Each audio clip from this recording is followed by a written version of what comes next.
So மைக்ரோமேக்ஸோட இன்-1 பற்றி தான் நம்ம இப்போ ஃபர்ஸ்ட் பார்க்க போகிறோம். இதோட ஸ்பெக்ஸ் எல்லாம் ஃபர்ஸ்ட் பார்த்துட்டு அப்புறமா அதை பற்றி எப்படி இருக்குன்றதை சொல்லுவோம். ஸோ ஸ்பெசிஃபிகேஷனில் ஃபர்ஸ்ட் இன்டர்னல்ஸ்லேருந்து ஸ்டார்ட் பண்ணுவோம்.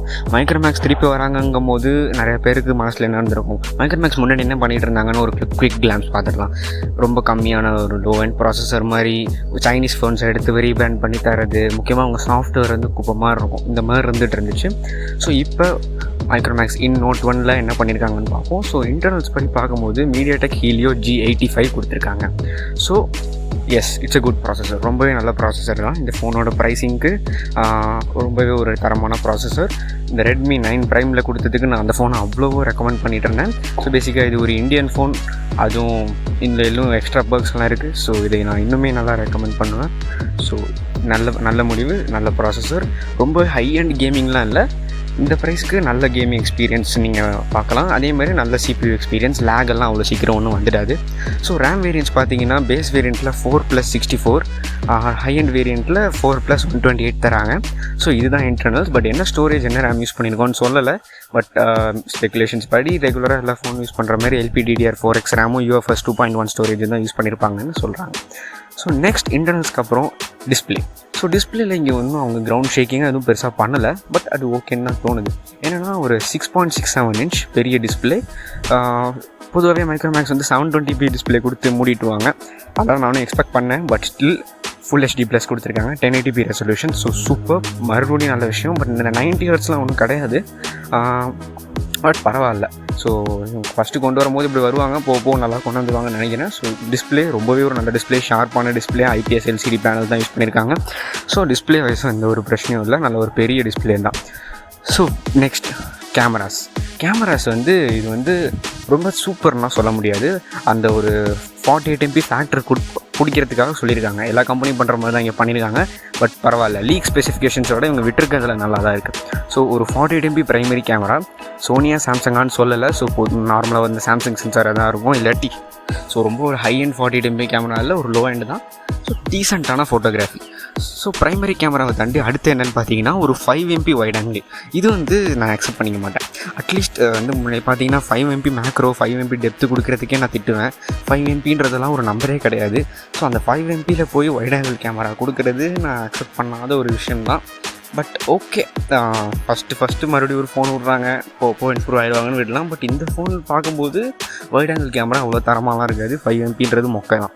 அப்புறம் ஒரு 2MP டெப்த், ஒரு 2MP மேக்ரோ, தேவையில்லாத 2 சென்சார். செல்ஃபி சைட்லையும் பார்த்தீங்கன்னா ஒரு 16MP சென்சார் கொடுத்துருக்காங்க. அது நல்லா டீசெண்டாக ஃபோட்டோ எடுக்கின்ற மாதிரி போட்டிருக்கு. ஆனால் என்ன சென்சார்னு வெளில தெரியல. ஸோ டீசெண்டான ஃபோட்டோகிராஃப்ஸ் இப்போதைக்கு நம்ம இது பாசிங் பண்ணிக்கலாம். ஸோ இப்போ வேறு என்ன இருக்குது பார்த்தீங்கன்னா பேட்ரி அண்ட் சார்ஜிங் மட்டும்தான் பாக்கி இருக்குது. ஸோ பேட்ரி பார்த்தீங்கன்னா 5000 mAh பேட்ரி. ஸோ அதுவும் நல்ல விஷயமாக பண்ணிட்டாங்க. நல்லா பெரிய பேட்ரி, அதனால் எந்த பிரச்சனையும் இல்லை. அதேமாரி 18W ஃபாஸ்ட் சார்ஜிங் சப்போர்ட்டு கொடுத்துருக்காங்க. அந்த 18W ஃபாஸ்ட் சார்ஜரை பாக்ஸ்லேயும் கொடுத்துருக்காங்க. மறுபடியும் ஒரு நல்ல விஷயம், ரொம்பவே நல்ல விஷயமாக பண்ணிகிட்ருக்காங்க இந்த தடவை. குறை சொல்கிறதுக்கு பார்த்தீங்கன்னா அந்த வைட் ஆங்கிள் கேமராஸையும் தவிர வேறு எதுவும் பேச சொல்ல தோணவே இல்லை. ப்ளஸ் இந்த 18W ஃபாஸ்ட் சார்ஜிங் வந்து பாக்ஸ்குள்ளேயும் கொடுத்துருக்காங்க, அது நல்ல விஷயம். எல்லாத்தையும் தாண்டி ரிவர்ஸ் சார்ஜிங் சப்போர்ட் இருக்குது. அதாவது இதில் ஏற்கனவே பெரிய பேட்டரி இருக்கிறதுனால இந்த ஃபோன் வழியாக நீங்கள் வேறு ஃபோனை சார்ஜ் போட்டுக்கலாம். அதாவது இந்த ஃபோனை நீங்கள் ஒரு பவர் பேங்காகவே யூஸ் பண்ணிக்கலாம், அந்த மாதிரி. ஸோ இவ்வளோவும் கொடுத்துருக்காங்க. ஸோ இதோட ப்ரைஸ் என்ன அப்படின்னு பார்த்தீங்கன்னா, இதோட ப்ரைஸ் வந்து பேஸ் வேரியன்ட் 4+64 வந்து 11,000 ஆரம்பிக்கிறாங்க. இதோட ஹை அண்ட் வேரியன்ட் பார்த்தீங்கன்னா 4+128 வந்து 12,999, அதாவது 13,000 ஆரம்பிக்கிறாங்க. ஸோ பேஸ் வேரியன்ட் ப்ரைஸ் ரொம்ப சூப்பராக இருக்குது. இதோட காம்படிட்டர்ஸ் பார்த்தீங்கன்னா ரெட்மி 9 ப்ரைமாக இருக்கட்டும், ரெட்மி 9 இருக்கட்டும், அதெல்லாம் அடிச்சு தூக்குற மாதிரி இருக்குது, சூப்பர் தான். ஆனால் அந்த ஹை அண்ட் வேரியன்ட் அது வந்து இன்னும் காம்படிஷனில் என்ட்ராகலன்ற மாதிரி சொல்லலாம். ஏன்னா அந்த 13,000க்கு இன்னும் நிறையா நல்ல ஃபோன்ஸ் இருக்குது, ரியல்மி 6i மாதிரி. பட் நீங்கள் ஒரு இந்தியன் ஃபோன் வாங்கணும்னு நினைக்கிறீங்க, ஸ்டாக் ஆண்ட்ராய்டு எக்ஸ்பீரியன்ஸ்க்காக காசு கொடுக்கணும்னு நினைக்கிறீங்கன்னா கண்டிப்பாக போகலாம். ஸோ அதில் எந்த தப்பும் இல்லை.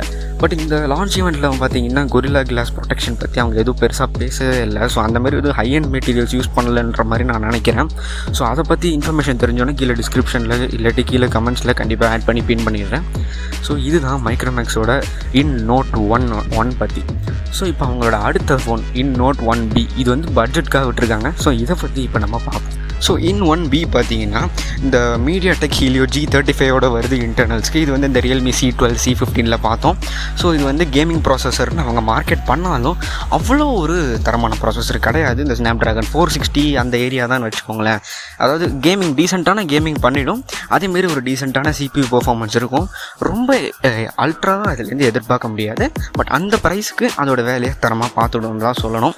ஸோ பட் இந்த ப்ரைஸுக்கு இன்னும் G70 மாதிரி நல்ல ப்ராசஸர் இருக்க சில சைனீஸ் ஃபோன்ஸ் இருக்குது, ரியல்மி C3 மாதிரி. பட் அதே கம்பெனிலேருந்து மீடியாடெக் ஹீலியோ G35 ஃபோன் வரும்போது நம்ம இதே ரெக்கமெண்ட் பண்ணலான்ற மாதிரி தான் இருக்குது. ஸோ இங்கே பார்த்தீங்கன்னா இந்த இன்டர்னல் சூப்பர் சொல்ல மாட்டேன், பட் காம்படிஷனும் இதே தான் கொடுக்கும்போது ஓகே, நல்ல இன்டர்னல்ஸ் தான்.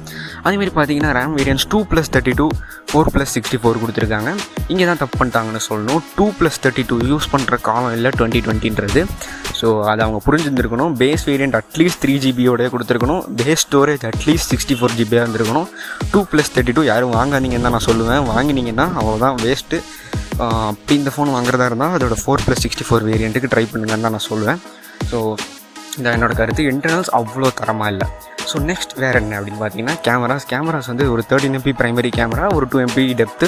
ஸோ இது எல்லாருமே இந்த ப்ரைஸில் கொடுக்குற அதே கேமரா செட்டப் தான். ரேரில் பார்த்தீங்கன்னா செல்ஃபிக்கு வந்து ஒரு 8MP செல்ஃபி கேமரா இருக்குது. ஸோ இந்த ப்ரைஸுக்கு அதே எல்லா ஃபோன்ஸ் என்ன கொடுக்குறாங்களோ அதே கேமரா செட்டப் தான். இப்போ நல்லா இருக்குமான்னு கேட்டிங்கன்னா இந்த ப்ரைஸுக்கு நல்லாயிருக்கும், பட் காம்படிஷனுக்கு ஏற்ற அளவுக்கு தான் இருக்கும். பட் இன்னும் கொஞ்சம் காஸ்ட்லியாக போட்டிங்கன்னா இன்னும் ஒரு நல்ல கேமரா வாங்கலாம். பட் இந்த ப்ரைஸுக்கு இது நல்ல கேமராஸ் தான். ஸோ அதேமாரி டிஸ்பிளே பார்த்தோன்னா ஒரு 6.52 inch 720p display. So again இந்த ப்ரைஸுக்கு என்னெல்லாம் பக்காவாக கொடுக்கணுமோ அவ்வளோ கொடுத்துருக்காங்கன்னு தான் சொல்லணும். ரொம்பவே ஒரு நல்ல டிஸ்பிளே தான் இந்த ப்ரைஸ் படி பார்க்கும்போது. ஸோ இவ்வளோ நேரம் என்ன ப்ரைஸ் இந்த ப்ரைஸ்ன்னு சொல்கிறீங்க, அது என்ன ப்ரைஸ் தான்னு கேட்டிங்கன்னா இதோட 7,999 விற்கிறாங்க, அதாவது 8,000 ரூபா. ஸோ 8,000 ரூபாய்க்கு இது வர்த்தான்னு கேட்டிங்கன்னா இல்லைன்னு தான் சொல்லுவேன். ஏன்னா இன்னும் நிறையா சைனீஸ் ஃபோன்ஸ் இந்த ப்ரைஸுக்கு இன்னும் நல்லாவே கொடுக்குறாங்க. பட் ஒரு ஸ்டாக் ஆண்ட்ராய்டு எக்ஸ்பீரியன்ஸு உங்களுக்கு வேணும்னு நினைக்கிறீங்கன்னா, அந்த கூகுள் பிக்சல் ஃபோன் OnePlus ஃபோன்லாம் இருக்குல்ல, ஸோ அந்த மாதிரி ஒரு எக்ஸ்பீரியன்ஸ் உங்களுக்கு வேணும்னு நினைக்கிறீங்கன்னா, அதுவும் இல்லாமல் ஒரு இந்தியன் பிராண்டு நம்ம செஞ்ச ஃபோன் நம்ம வாங்கணும் அப்படின்னு நினைக்கிறீங்கன்னா இதுக்கு தாராளமாக போகலான்னு தான் நான் சொல்லுவேன். பட் இந்த ஃபோன் வாங்குறதா இருந்தால் அந்த ஹையர் வேரியண்ட் 4+64GB வேரியண்ட் இருக்குது, அதுக்கு போங்கன்னு தான் நான் சொல்லுவேன். ஸோ இன் 1B வாங்குறதா இருந்தால் அதுதான் நல்ல வேரியண்ட். ஸோ அதுக்கு போகலாம். ஸோ இதுதான் இன்றைக்கி மைக்ரோமேக்ஸ் லான்ச் பண்ணியிருக்க 2 ஃபோன்ஸு. ஸோ இந்த ஃபோன்ஸ் பற்றி நீங்கள் என்ன நினைக்கிறீங்க? இந்த ஃபோன்ஸ் பற்றி கூடிய சீக்கிரம் ஃப்யூச்சரில் இதோட சைனீஸ் கவுண்டர் பார்ட்ஸோட கம்பேரிசன்ஸ்லாம் நான் கண்டிப்பாக கொடுக்க போகிறேன். அதுவும் மைக்ரோமேக்ஸ் இங்கே ஸ்டாக் ஆண்ட்ராய்டையும் இன்க்ளூட் பண்ணது ரொம்பவே நல்ல விஷயம். நான் அதை மறுபடியும் பாராட்டுறேன். Super Micromax, keep it up. இந்த மாதிரி பண்ணுங்கள். முன்னாடி மாதிரி பக்கி சாஃப்ட்வேர்ஸ் கொடுத்துட்டு இருந்ததை ஒரு வழியாக நிறுத்திட்டீங்கன்னு நினைக்கும் போது ரொம்பவே சந்தோஷமாக இருக்குது. So keep it up. And again Micromax பற்றி இன்னும் நிறையா பார்க்கணும்னு நினச்சிங்கன்னா கண்டிப்பாக இந்த சேனலுக்கு சப்ஸ்கிரைப் பண்ணுங்கள். நீங்கள் பார்த்துட்டு இருந்தது unfolding tech. Thanks lot for வாட்சிங்.